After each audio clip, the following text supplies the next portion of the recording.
What's going on, guys? Thank you so very much for coming to my YouTube channel. And I gotta want you guys to watch this and let's have a discussion about it. The federal judge says that Trump and his lawyer, President Trump, it's more likely that they committed felonies. And let's watch this and we'll talk about it. All right, let's go. Donald Trump committed crimes in his illegal attempt to block the recording of the electoral votes in Congress on January 6th. Judge David Carter, who was appointed by President Clinton, ordered Attorney John Eastman to turn over his emails to the January 6th committee. Judge Carter wrote, if, quote, Eastman and President Trump's plan had worked, it would have permanently ended the peaceful transition of power undermining American democracy and the Constitution. If the country does not commit to investigating and pursuing accountability for those responsible, the court fears January 6th will repeat itself.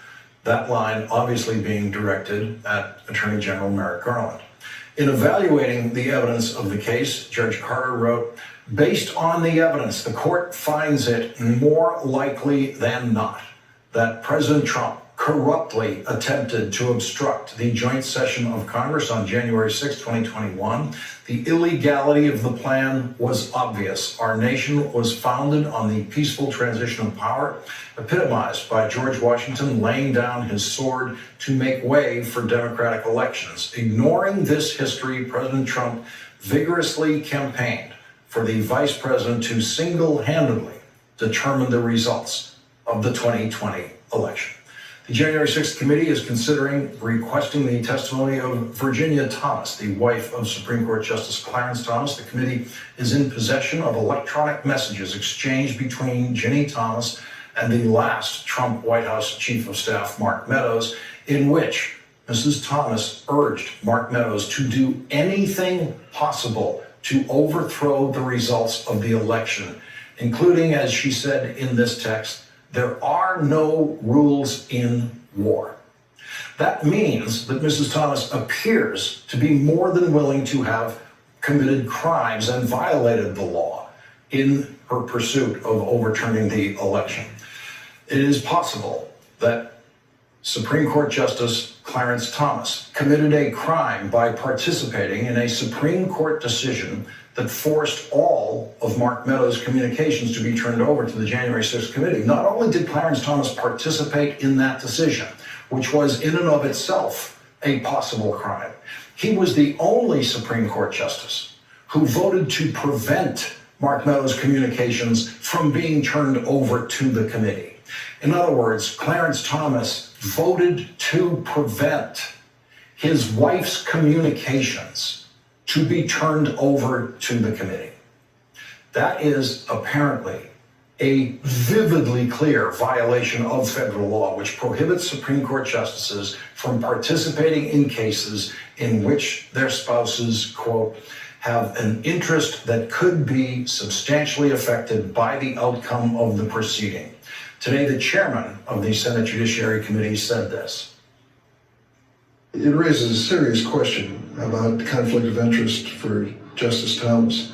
I mean, to think that he would consider a case where his wife is frequently contacting the chief of staff of the president and giving advice on matters that are going to be ultimately litigated by the court, that is the ultimate conflict of interest. For the good of the court, I think he should recuse himself from those cases.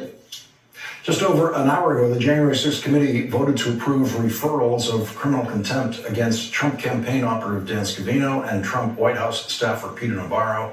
They are both illegally refusing to comply with subpoenas issued by the committee.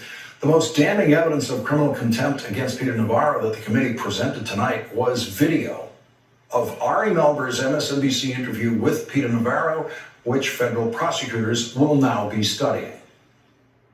I'd like to play the media clip right now. Can you please cue the clip? What about this interview, which is kind of interesting, is like I have so much knowledge to share with you about what I was involved in and what I know. Given that you've told me that you have a plan that you push to delay or deal with the certification, you told me 100 members back it, and you said in public Trump was on board. If you say all those things out here, why risk a legal battle or going to jail to refuse to discuss them with the committee under oath? Because I have a loyalty to the Constitution and a loyalty to the president. The president has invoked executive privilege in this matter. It's not my... Okay, the executive privilege crap has been done away with. Okay? Federal judge has ruled out. So whatever he's saying, just speak the truth. I mean, if you have nothing to hide and you've been saying all these things around, all that is like this is the plan. You've literally explained the plot. He did explain the plot, how it was going to be done. And Mike Pence was a quarterback, was supposed to send back and push back and reject the results.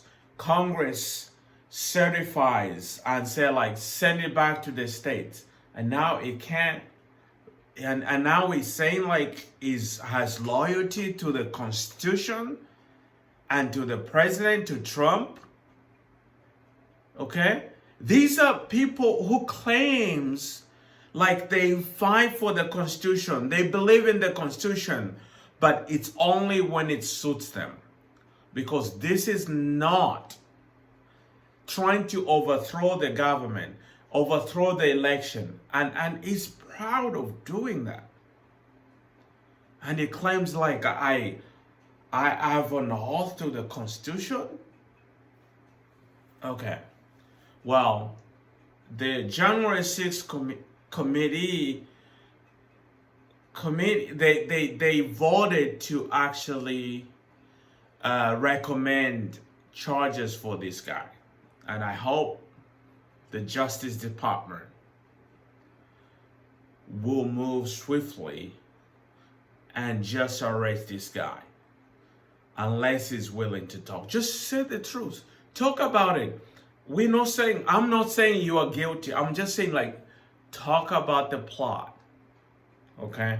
Because there's another senator, Mo Brooks, who was like a Trump rally on January 6th and said, like, we're going to kick ass. Let's do all this. And now he's saying because Trump withdrew his endorsement because it's just underwater in terms of pause.